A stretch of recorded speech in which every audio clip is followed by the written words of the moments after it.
Yang pertama, yaitu pilihlah figur publik, ya, atau public figure yang Anda anggap sukses membawakan sebagai seorang pembicara. Jadi pilihlah role model, itu kata kuncinya. Pilihlah figur yang Anda kagumi, Anda ingin menjadi pembicara seperti siapa. Memang semua public figure di dunia ini awalnya mereka punya figur yang mereka kagumi.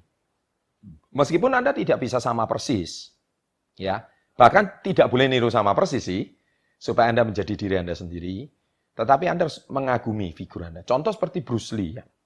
Dia itu mengagumi banyak guru. Salah satunya Ip Man, Anda nonton filmnya. Bagaimana dia itu bisa bermain Wing Chun itu dengan begitu hebat. Ya, ilmunya itu ternyata dia punya. Kemudian dia juga belajar kaki itu dari ilmu bela diri Taekwondo. Ya, salah satu guru bela diri Taekwondo-nya adalah John Rhee. Itu di Amerika Serikat. Dia banyak mentor-mentor. Dan akhirnya dia mengkombinasi dan akhirnya menjadi Jeet Kune Do. Nah, public figure juga sama. Kemudian public speaker yang Anda kagumi juga sama. Anda mengagumi siapa?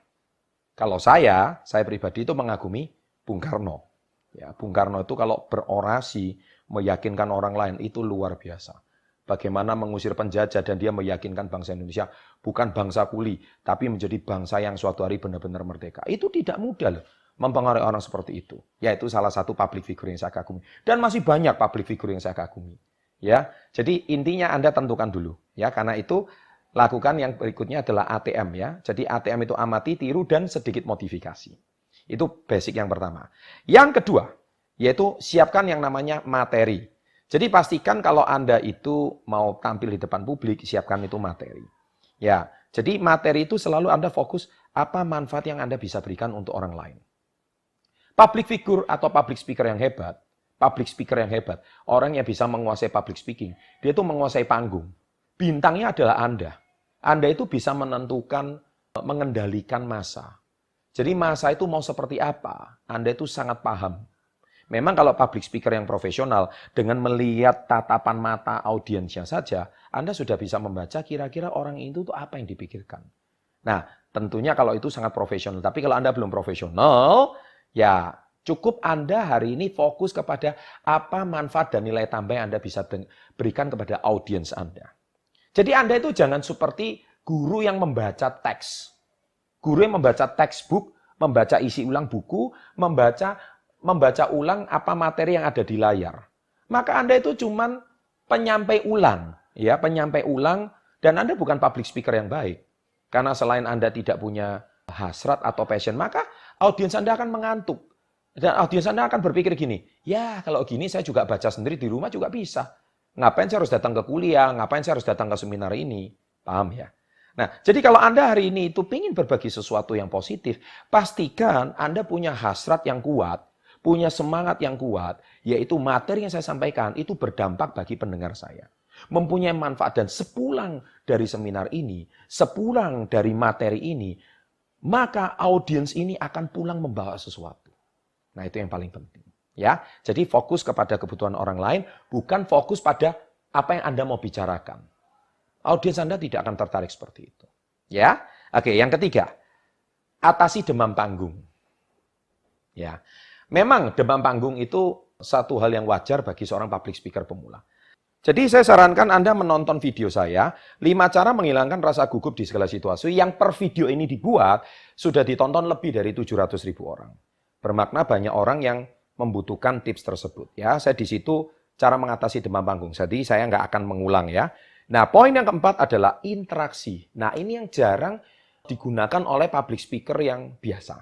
Tapi public speaker yang profesional, Anda itu bukan bicara kepada seseorang, tapi Anda itu berbicara dengan sekian puluh, sekian ratus, bahkan sekian ribu orang.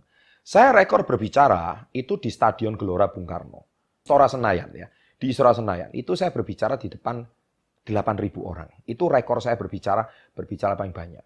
Tetapi saya seolah-olah bisa membuat 8.000 orang itu adalah satu orang. Ya, tentu saya tidak bisa melihat sepasang bola mata 8.000 itu saya nggak bisa kelihatan. Tapi saya tahu 8.000 orang itu pasti punya masalah yang sama. Nah, itu dia. Sehingga saya selalu membangun interaksi. Jadi contoh membangun interaksi itu seperti ini. Ketika Anda menanyakan sesuatu, Anda jangan bicara seorang diri, tapi Anda harus interaksi. Contoh, Contoh sampaikan seperti ini. Apakah saya yakin Anda pasti sukses? Kalau Anda sukses jawab iya. Maka satu gedung jawab iya. Contohnya seperti itu.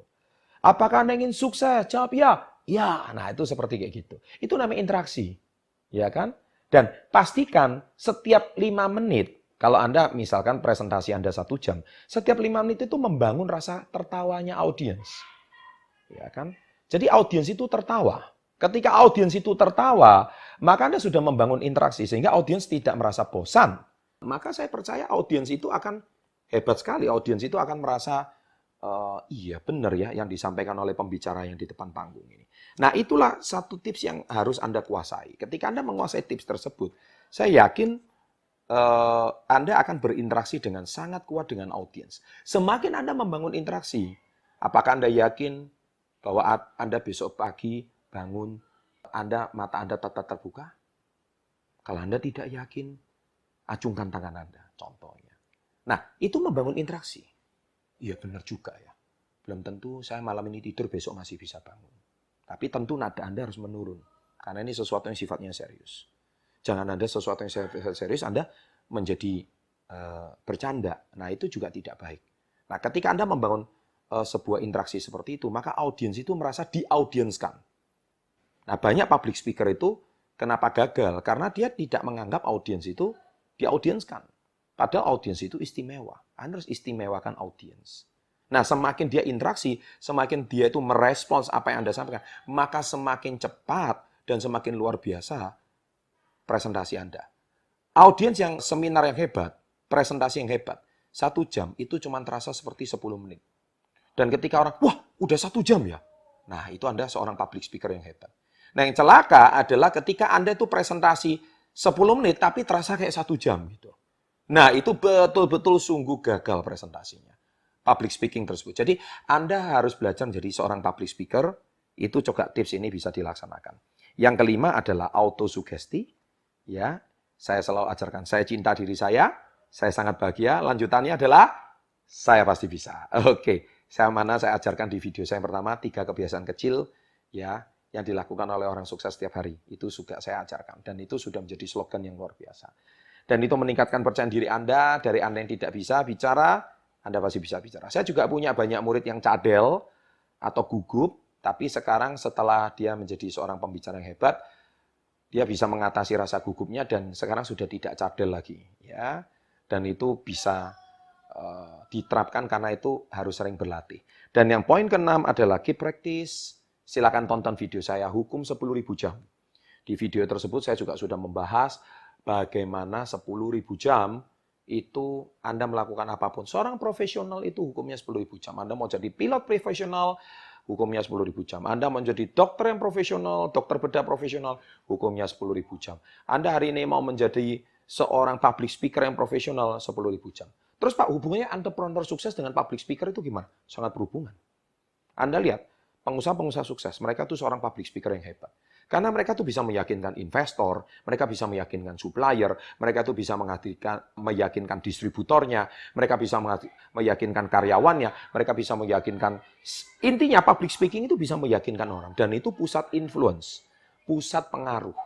Makanya public speaking itu kemampuan yang harus dimiliki oleh seorang entrepreneur manapun. Ya. Dengan demikian Anda punya kemampuan public speaking ini, Anda bisa menyampaikan ide Anda, gagasan Anda, produk yang Anda mau jual, itu dimulai dari kemampuan public speaking yang hebat. Demikian sahabat entrepreneur, semoga kemampuan public speaking ini bisa Anda miliki. Dan jangan lupa, kalau Anda ingin terus mengasah kemampuan public speaking Anda, ya saya di sini punya komunitas Yes. Komunitas Yes itu, saya juga komunitas yang saya dirikan sebagai mewadahi para pengusaha-pengusaha pemula untuk bukan cuma diajari berbisnis, tapi Anda juga diajarkan public speaker yang hebat. Ya, silakan Anda hubungi murid-murid saya di sini, candaputanegara.co.id. Di situ ada recommended mentor. Ya, Anda silakan hubungin mereka. Ya, dan di situ Anda akan diasah, dididik menjadi seorang pengusaha dan juga public speaking yang hebat. Oke? Ya, demikian yang saya bisa sampaikan. Dan jangan lupa klik tombol subscribe, loncengnya diaktifkan, 2 video ditonton, share kepada teman-teman Anda. Sahabat entrepreneur, salam hebat luar biasa.